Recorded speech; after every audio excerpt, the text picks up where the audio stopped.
Oke, bismillahirrahmanirrahim. Selamat malam teman-teman semuanya. Hari ini kita akan belajar mengenal tentang subnetting, yaitu yang akan kita bahas nanti adalah subnetting kelas C dulu. Kenapa kalau kita harus belajar subnetting? Karena di dalam dunia jaringan komputer itu, dengan adanya subnetting, kita akan tahu apakah antara PC satu dengan PC yang lain itu bisa saling berhubungan atau enggak. Karena pada dasarnya jaringan komputer itu bisa saling berhubungan atau saling berkomunikasi apabila PC nomor satu dan PC yang lain itu dalam satu network. Nah, nanti kita akan bahas di sinilah. Yang perlu diingat-ingat teman-teman semuanya adalah pada dasarnya PC satu dengan PC yang lain ini bisa saling berhubungan apabila berada dalam satu network. Itu yang perlu diingat. Subnetting kelas C ini dimulai dari prefix 32 sampai dengan prefix 24. Nah, kata kuncinya supaya kita lebih enak dalam menghitungnya adalah kita tentukan dulu di bagian prefix 28. Ini adalah kuncinya. Saya tandai berwarna sedikit berbeda dengan yang lainnya. Ini sebagai tanda. Tanda apa? Untuk menentukan jumlah IP yang ada di sini. Tandanya adalah prefix 28 ini untuk mendapatkan jumlah IP adalah dikali. Tetapi rumus ini hanya berlaku di prefix 28. Prefix 28 ini rumusnya adalah 2 kali 8. 2 ini 2 dikali 8 adalah 16. Maka didapatlah jumlah IP. Kemudian untuk host IP atau katakanlah rank IP yang bisa dipakai nanti, rumusnya adalah jumlah IP dikurangi 2. Maka 16 dikurangi 2 adalah 14. Kemudian subnet masknya, rumusnya adalah 256 dikurangi jumlah IP. 256 di sini dikurangi jumlah IP di sini adalah mendapatkan 240. Ingat-ingat, rumus ini hanya berlaku di prefix 28. Untuk prefix yang lainnya nggak berlaku. Ini sebagai tanda saja supaya kita mudah untuk mengingatnya. Terus bentuk penulisannya gimana? Karena ini sifatnya adalah subnetting kelas C, maka bentuk penulisan subnet masknya adalah 255, 255, 255, dan 240. Kemudian untuk prefix 29 dan 27, caranya adalah mudah. Tinggal dinaikkan kelipatannya saja. Sebagai tanda, saya kasihkan kolom di sini bahwa jumlah IP prefix 8 ini 16. Ini kita anggap didapatkan dengan 2 pangkat 4. Nah, untuk naik ke atasnya berarti kita urutkan saja. 2 pangkat 3, yang 2 pangkat 2, kemudian 2 pangkat 2 pangkat 1, dan di sini adalah 2 pangkat 0. Oke. Mohon maaf sebenarnya nanti kalau mungkin penjelasannya ada yang keliru ataupun suaranya agak medok karena orang Jawa itu kalau nggak medok nggak enak.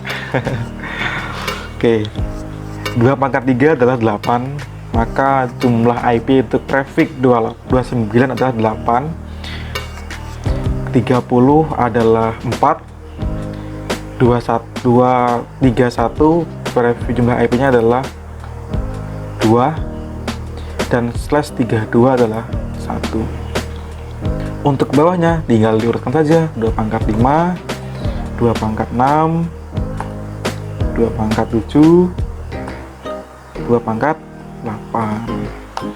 Maka didapatlah jumlah IP untuk prefix 27 adalah 32, prefix 26, prefix 26 di sini karena 2 pangkat 6 adalah 64, 2 pangkat 7 adalah 128 ya. Terus prefix 24 lah 25, 6. Nah, 56.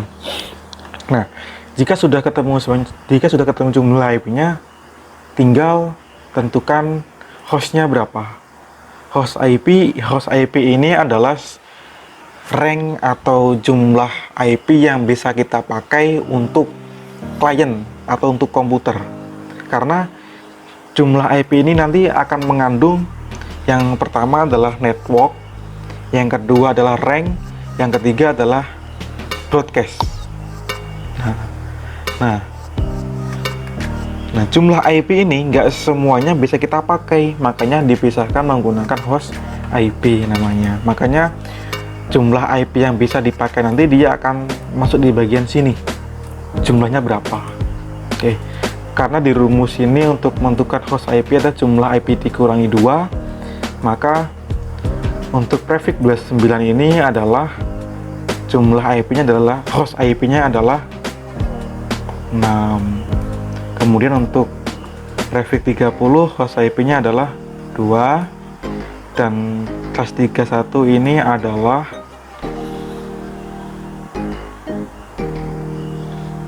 slash 31 ini slash 31 ini adalah all, dan di sini adalah 0. Oke. Kemudian untuk subnet masknya berapa? Oke. Plus 29 ini jumlah IP-nya 8. Rumusnya adalah diingat-ingat 256 dikurangi jumlah IP. Maka 256 kita kerja saja biar cepat. 256 dikurangi jumlah IP adalah 248. Dan ini yang ini sama. 256 dikurangi jumlah IP-nya adalah 4. Maka 252 dan seterusnya. Kira-kira untuk menentukan subnet mask seperti itu. 256 ingat-ingat rumusnya 256 dikurangi jumlah IP. Tuh. Sama dengan jumlah subnet masknya 256 dikurangi jumlah IP. Jadi, untuk ke bawahnya sama semua di sini. Tinggal 256 dikurangi jumlah IP. Jadi di slash 27 ini subnet masknya ada 224. Ini saya copy saja rumusnya biar cepat. Oke. Dan untuk pangkanya sama, host IP ini biar cepat saya kasih rumus saja ya, supaya teman-teman nanti kalau praktek di rumah boleh pakai Excel, boleh pakai apapun, yang penting ingat-ingat rumusnya. Untuk menentukan host IP adalah jumlah IP dikurangi 2. Jumlah IP-nya adalah 32 dikurangi 2. Maka 32 dikurangi 2 adalah 30. Yang ini sama. Jumlah IP dikurangi 2. 64 dikurangi 2 adalah 62. Saya tarik ke bawah, dia copy biar cepat. Nah, ketemulah. Nah, lalu bagaimana bentuk penulisannya? Karena ini kita belajar subnetting kelas C, bentuk penulisan subnet mask pada tiap-tiap komputer pada PC nanti adalah seperti ini kurang lebihnya. 255 nah ini nggak kelihatan, malah geser, kenapa ini? Saya sini aja bergeser-geser. Teman-teman mohon maaf ya apabila nanti suaranya ini kurang bagus atau gimana karena ini adalah perdana kita untuk di RTL Club. Nah, kita kembali lagi, bentuk penulisan subnetting kelas C adalah seperti ini. 255-nya ada 3. 255, 255, 255. Nah, di ujungnya baru kita ngambil di subnet masknya. Karena ini slash 32, maka bentuk penulisan subnet masknya adalah 255. Yang ini sama. 255, 255, 255, 254. 255.255.255, 255, 255, 255, 255, 2.48, 255, 255, 255, 224. Oke teman-teman, sampai sini ada yang kurang paham mungkin? Kalau kurang paham nanti silahkan komen, nanti kita akan bantu. Nanti mungkin kalau ada yang keliru mohon untuk diberikan komentarnya supaya nanti kita perbaiki lagi.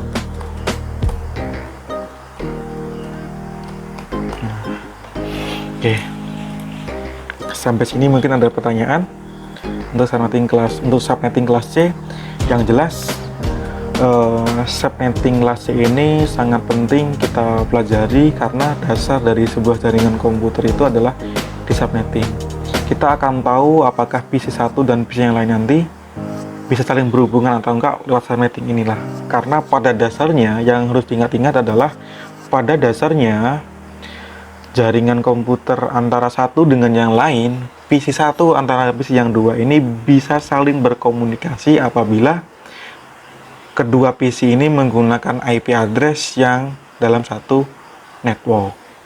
Oke, sampai sini teman-teman. Mungkin kalau ada pertanyaan silahkan komen di bawah. Jangan lupa untuk selalu belajar dan sampai jumpa.